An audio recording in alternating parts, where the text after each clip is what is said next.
Hello friend, नमस्कार और आदाब दोस्तों। हमारे एसटी न्यूज़ चैनल पर आप सभी पीड़ित निवेशक साथियों का और एडवाइज़र भाइयों का हार्दिक स्वागत है।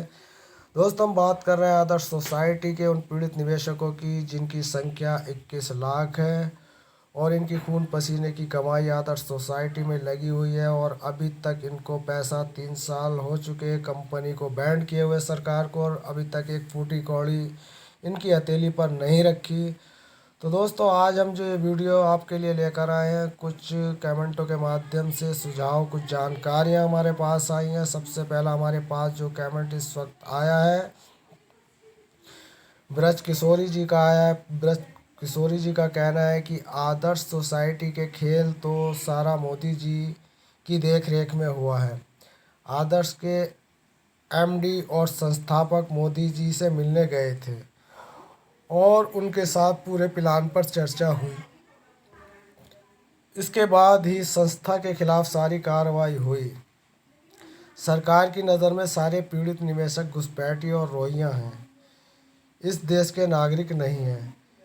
जी हाँ दोस्तों, ये कहना है ब्रज किशोर चौधरी जी का, और बिल्कुल सही कहना है, क्योंकि यहाँ पर हम देख रहे हैं कि आदर्श क्रेडिट कोऑपरेटिव सोसाइटी के पीड़ित निवेशकों के लिए कहीं से कहीं तक इस भारत सरकार ने किसी तरह का कोई ऐसा आश्वासन नहीं दिया और पैसे मिलने का कोई प्रोसीजर अभी तक नहीं चला है। केवल इंक्वायरियाँ और विभागों की इसमें गद्दारियाँ चल रही हैं, क्योंकि हमें प्रतीत होता है कि जितने भी ईडी वगैरह वगैरह की ये कार्रवाई चल रही हैं, सब ये लिपापोती ही चल रही है। अभी तक कोई सकारात्मक परिणाम निवेशकों के लिए निकल कर नहीं आया।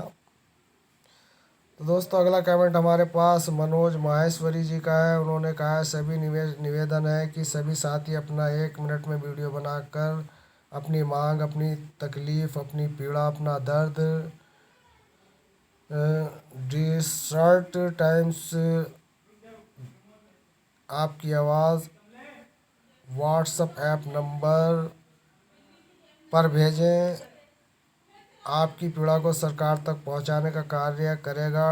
डाइजेस्ट टाइम्स नोट वीडियो में आप अपना नाम, सिटी का नाम ज़रूर बोलें। ये मनोज माहेश्वरी जी का कमेंट था और कमेंट को हमने पहले भी आपको बताया था, इस पर अच्छी खासी एक वीडियो बनाई थी।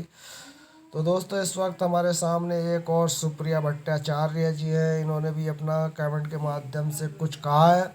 सुप्रिया भट्टाचार्य ने कहा, अगर आदर्श का रेगुलेशन नहीं हुआ तो लिक्विडेशन के माध्यम से ही पेमेंट होगा। किसी भी आदमी को व्यक्तिगत रूप से पेमेंट नहीं होगा, चाहे कुछ भी लड़ाई लड़ ले।